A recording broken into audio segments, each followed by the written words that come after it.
Was the prophecy correct? Were the holy scriptures right all along? Should I have listened to the oracles? Does Sakamoto Days truly commit the most heinous sin of all? Being mid?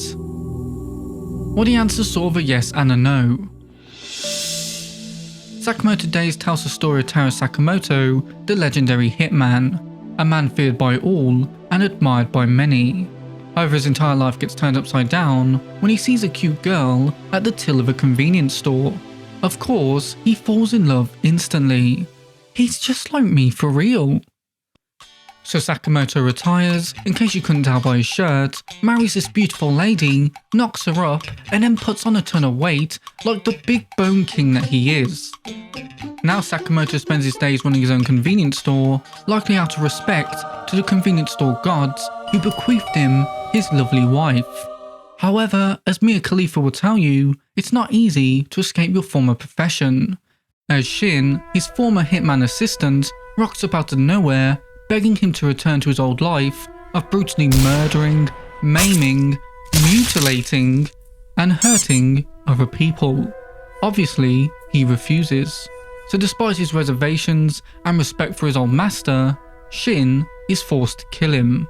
Except things don't go according to plan for old Shin, since while Sakamoto may be a big boy now, he hasn't lost a step when it comes to his skills.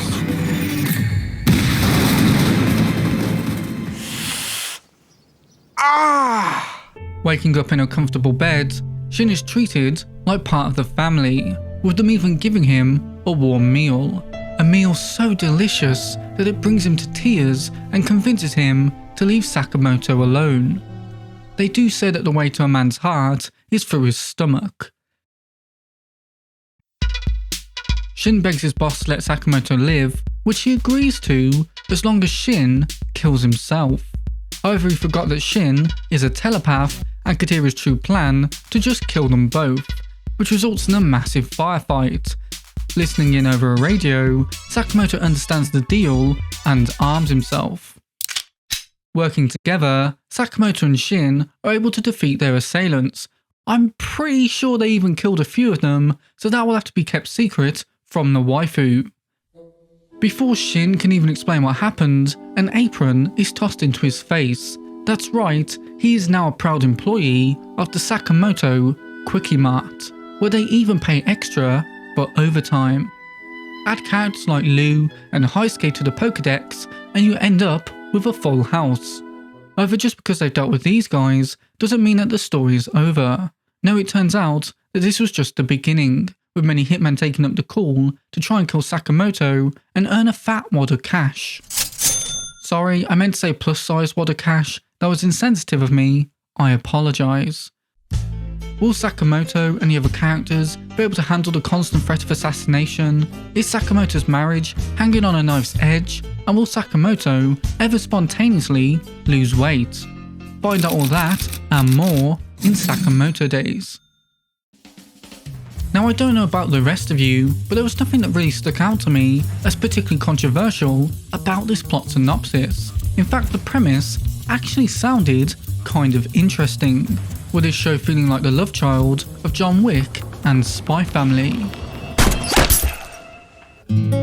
However, this show faced a surprising amount of backlash before it even aired. Backlash, in my opinion, which was just ridiculous. Now, to very quickly clarify, if you don't like Sakamoto Days, either the anime or the manga, that's totally fine. If you're a manga reader who thinks the anime failed to live up to the high standards of the source material, that's also completely fair too.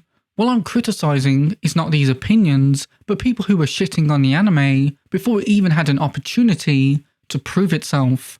The anime wasn't even out, and I saw people unironically saying that the animation in Sakamoto Days was on the same level as Blue Lock Season 2. Delusions! I don't know about the rest of you, but I think I can see the characters actually moving in these trailers.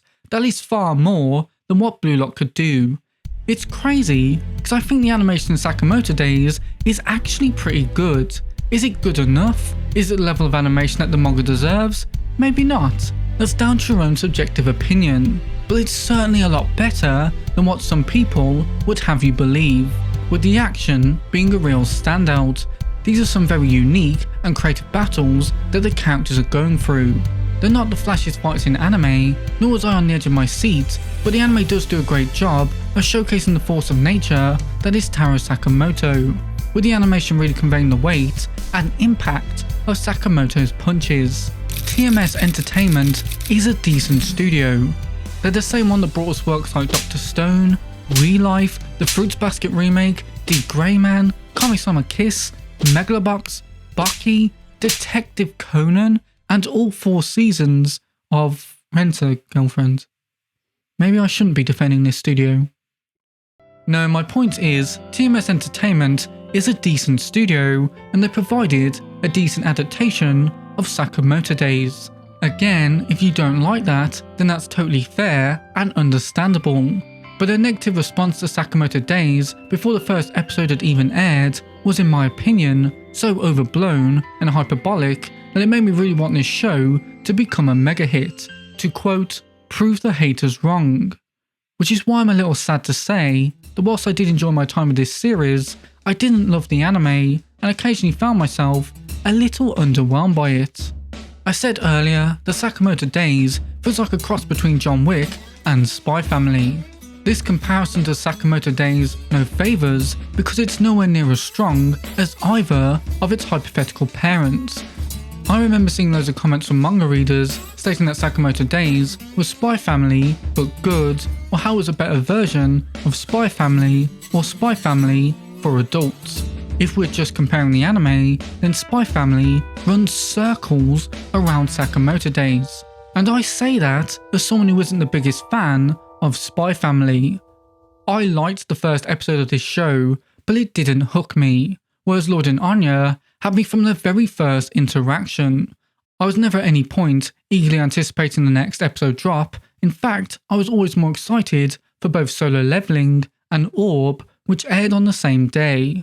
And the reason for this is simple. Neither the narrative nor the characters are that interesting.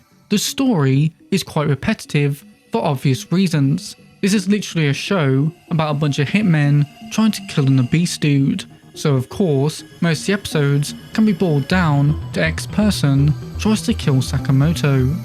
This wouldn't really be an issue if these villains were more compelling, but sadly they're all shallower than a kid's paddling pool. The defining characteristic is always their appearance, with them either looking really cool or really weird. So at least we could say that the character designs are a highlight. It's not just the one-off and supporting players who are weak in my mind, but also our main characters too. Now it's not like there's nothing to them. I've already said that Sakamoto is quite cool during the action scenes, I love that despite being overweight, you can tell that he's still packing muscle, and it's also very lucky that he has the strange ability to slim down whilst battling. Somehow, he always loses his mustache during these fights too, which makes you wonder where it runs off to, since it always finds a way back to him. I also really love his shirts. They are quite literally a mood. Plus, he's also voiced by my favourite voice actor, Tomokazu Sugita, so that definitely gave him a big boost for me. Shin feels the most normal out of everyone, yet still has moments of intense silliness, usually due to his adoration for Sakamoto. Lou is a big baby and a massive idiot, which makes sense because she's the daughter of a mafia boss and was therefore pampered from a very young age, not having to think about anything. And Heisuke's thought bubbles are always so funny to watch since they're such gibberish that mind reader Shin struggles to decipher them. It's a legitimately creative way to visualise that he's an idiot. But if you were hoping for more than this, then I'm sorry to disappoint, because this show, at least after this first season, has only scratched the surface of these characters, and I don't know if it has any intention of going any deeper with them. It's not like there weren't opportunities to add complexity to these people, it's just that the story chose not to. Now it's not all disappointing when it comes to this anime. Firstly, this show is genuinely funny. There were a couple jokes that completely caught me off guard, with me sitting in my living room just giggling uncontrollably.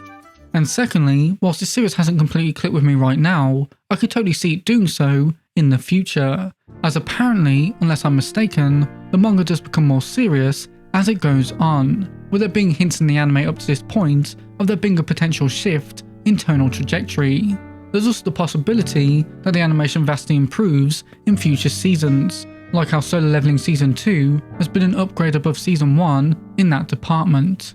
Heck, Blue Lock showed that having one very well animated episode is enough to appease some people. So if Sakamoto Days just drops one really beautiful fight, then I wouldn't be surprised to see people change their tune. But as it stands right now, Sakamoto Days is fine.